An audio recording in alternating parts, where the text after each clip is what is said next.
जर तुम्ही रोज 10-10 तास पुस्तक घेऊन बसत असाल, तरीही परीक्षेत मार्क्स मिळतीलच याची गॅरंटी नाही. कारण बोर्ड परीक्षेत टॉपर तो बनत नाही जो जास्त वेळ वाचतो, तर टॉपर तो बनतो ज्याला काय आणि कधी वाचायचं याचं अचूक गणित माहीत असतं. फालतू टाइमपास बाजूला ठेवा. संपूर्ण महाराष्ट्रातील 12वीच्या विद्यार्थ्यांसाठी सादर आहे the 7.5 hours pure study time table. हे फक्त टाइम टेबल नाही, तर तुमचा अभ्यासाचा गेम चेंजर प्लॅन आहे. तर चला सुरुवात करूया. अभ्यासाचं नियोजन कसं करायचं? अभ्यासाचे मुख्य 4 ब्लॉक आहेत. पहिल्या ब्लॉकमध्ये सखोल अभ्यास आणि थेअरी यासाठी 90 मिनिटं आपल्याला द्यावे लागणार. कधी करायचा असतो? तर सकाळी उठल्याबरोबर, म्हणजेच सकाळचा 5 ते 7:30 पर्यंतचा टाइम बेस्ट आहे. किंवा तुम्हाला सकाळी शक्य नसेल तर तुम्ही कॉलेजला जाण्याच्या आधी करू शकता. आता यावेळी काय वाचायचं? तर आपल्याला सर्वात कठीण जो विषय असेल, समजायला जड जाणारा विषय असेल, तो आपण यावेळी निवडायचा. त्यामधला कुठलाही एक टॉपिक घेऊन तो आपण 90 मिनिटांमध्ये पूर्ण करायचा. इकॉनॉमिक्स असेल, पॉलिटिकल असेल किंवा इंग्रजी असेल. आपला उद्देश काय असेल? कठीण ज्या संकल्पना असतील त्या समजून घेणे आणि त्यात जर कुठल्या महत्वाच्या व्याख्या असतील त्या पाठ करून घेणे. सकाळच्या सत्रामध्ये जर आपला हा अभ्यास एवढा बाजूला पडला तर एक आपला कठीण विषय कव्हर होईल. दुसरं म्हणजे पाठ ज्या गोष्टी आपण सकाळी केल्या असेल त्या आपल्याला दीर्घकाळ लक्षात राहतील. कारण सकाळी आपलं मूड फ्रेश असतं, म्हणून आपण कुठलीही गोष्ट वाचली तर ती कमी वेळात लक्षात राहते. आता आपण बघूया ब्लॉक दुसरा. यामध्ये प्रॅक्टिकल मेथडने आपल्याला अभ्यास करायचा आहे. जरी आपला थेअरी सब्जेक्ट असला तरी त्यामधून आपण प्रॅक्टिकल अभ्यास कसा करायचा ते बघूया. वेळ आहे आपल्यासाठी 120 मिनिटं म्हणजेच 2 तास. हा कधी करायचा असतो? तर दुपारच्या सत्रामध्ये, जेव्हा आपल्याला झोप यायला लागते किंवा अभ्यास करण्याचा कंटाळा येतो, सुस्ती वाटते, तेव्हा आपण असे विषय निवडायचे ज्यामध्ये स्कोरिंग तर खूप छान आहे पण आपल्याला अभ्यास करण्याचा कंटाळा येतो. उदाहरणार्थ मराठी सब्जेक्ट असेल किंवा इकॉनॉमिक मधला कुठला न्यूमेरिकल पार्ट असेल किंवा आपला इतिहास असेल, हे सब्जेक्ट घेऊन आपण त्या सब्जेक्ट मधला थेरी हा पोर्शन बाजूला ठेवायचा, वाचायचं नाही. फक्त प्रश्नसंच घ्यायचे आणि कुठल्या प्रश्नावरती जास्त मार्क्स असेल त्या प्रश्नाला आपण सोडवून बघायचं. म्हणजे मागील वर्षातील जे काही प्रश्नसंच असतील त्याला आपण अनालाइज करायचा आणि कुठल्या प्रश्नावरती जास्त भर दिलेला आहे त्याला आपण सोडवून बघायचं. यात आपल्याला कुठे अडचण येत असेल त्याला नोट डाऊन करायचं आणि त्या टॉपिकला पुन्हा रिवाइज करायचं. आता बघूया आपण ब्लॉक 3. यामध्ये अचूकता आणि इतर विषय यासाठी सुद्धा आपल्याला 120 मिनिटं द्यावी लागतील. कधी करायचा? तर हा संध्याकाळच्या सत्रात करायचा. यामध्ये काय वाचायचं? तर यामध्ये थोडासा हलका फुलका सब्जेक्ट घ्यायचा पण स्कोरिंग वाढवणारा, मध्यम स्वरूपाचा जो आहे आपला मराठी. यामध्ये आपण इतिहास भूगोल सुद्धा ऍड करू शकता. सामाजिक शास्त्र असेल तो घेऊ शकता किंवा इंग्रजी पण ऍड करू शकता.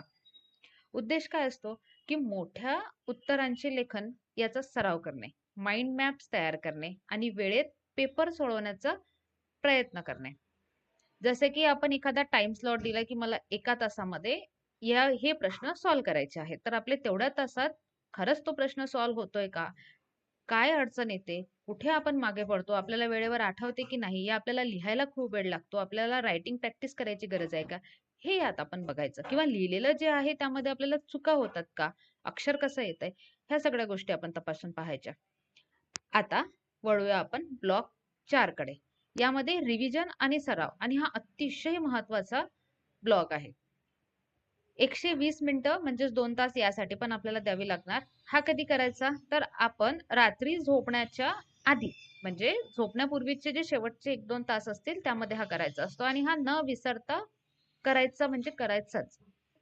1 तास पहिला जे आपण दिवसभरात शिकलो, प्रश्नसंच पाहिले असतील, सकाळी आपण ज्या व्याख्या बघितल्या होत्या ते पाहिलं असणार, किंवा कुठलाही आपण एखादा टॉपिक जरी केला असेल त्यावर आपण मागील वर्षात जे काही PYQ दिलेले असतील ते एकदा चेक करून घ्यायचे.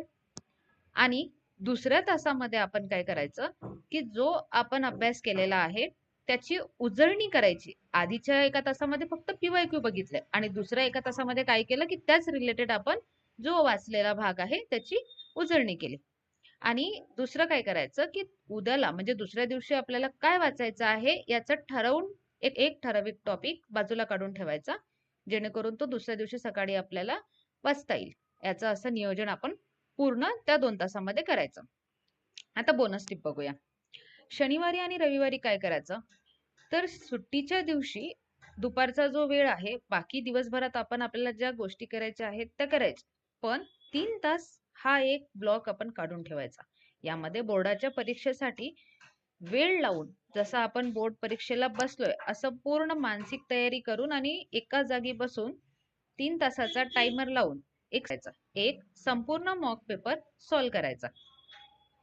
आता हे सगळं करताना तुम्हाला ह्या सगळ्या गोष्टी कुठेतरी नोट डाऊन कराव्या लागतील. त्यासाठी तुम्हाला टाइम टेबल बनवावा लागेल आणि या टाइम टेबल बनवण्याकरता आधी आपलं जे शेड्यूल आहे त्या शेड्यूलला मॅनेज करावं लागेल, की आपला वेळ कुठे वाया जातोय, कुठे आपण वेळ जास्त घालवतोय, हे सगळं आधी तुम्हाला ऑब्झर्व करावं लागेल आणि त्यानंतर टाइम टेबल आपल्या शेड्यूलमध्ये बसवावं लागेल. तर मित्रांनो, आजच्या व्हिडिओमध्ये आपण हे समजून घेतलंय की नियोजन कसं करायचं आहे, किती वेळ कुठल्या विषयाला कसा द्यायचा आहे.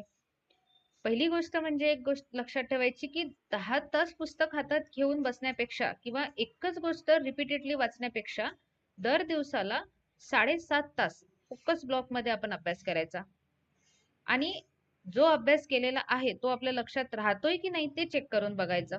दुसरी गोष्ट म्हणजे जो आपला दुपारचा वेळ असतो, ज्यात आपल्याला प्रचंड आळस आलेला असतो, झोपायची इच्छा करते, तो आपला झोंबी झोन असतो. इथे आपण वाचन करायचं नाही, थेट रबुक काढायचं आणि आपली जी सांगितलेली प्रॅक्टिस आहे, इतिहास असेल, भूगोल असेल, यामध्ये माइंड मॅप्स करून किंवा कुठले न्यूमेरिकल पोर्शन असेल तो आपण सॉल्व्ह करायचा. तिसरं म्हणजे रात्री झोपण्याआधी फायनल पंच हा विसरायचा नाही, ज्यामध्ये आपल्याला काय करायचंय की आपण दिवसभरात ज्याही काही गोष्टी केल्या असतील त्याला रिवाइज करायचं आणि मागील पीवायक्यू जे आहेत त्याला अनालाइज करून एकदा चेक करायचं. आता हा झाला अभ्यासाचा पूर्ण प्लॅन. हा झाला आपला अभ्यासाचा पूर्ण प्लॅन. पण जर तुम्हाला हे माहीत करून घ्यायचं असेल की बोर्ड परीक्षेत नक्की कशी उत्तरं लिहायची जेणेकरून एक्झामिनर पूर्ण मार्क्स देईल आणि कुठल्या पद्धतीने आपल्याला एक एक सब्जेक्ट घेऊन त्याचा प्लॅन करायचा आहे, टाइम टेबल बनवायचं आहे, नियोजन करायचं आहे, तर मला कमेंटमध्ये सांगा, मी त्यावरती व्हिडिओ घेऊन येईल. तर चला भेटूया इथेच. Bye bye.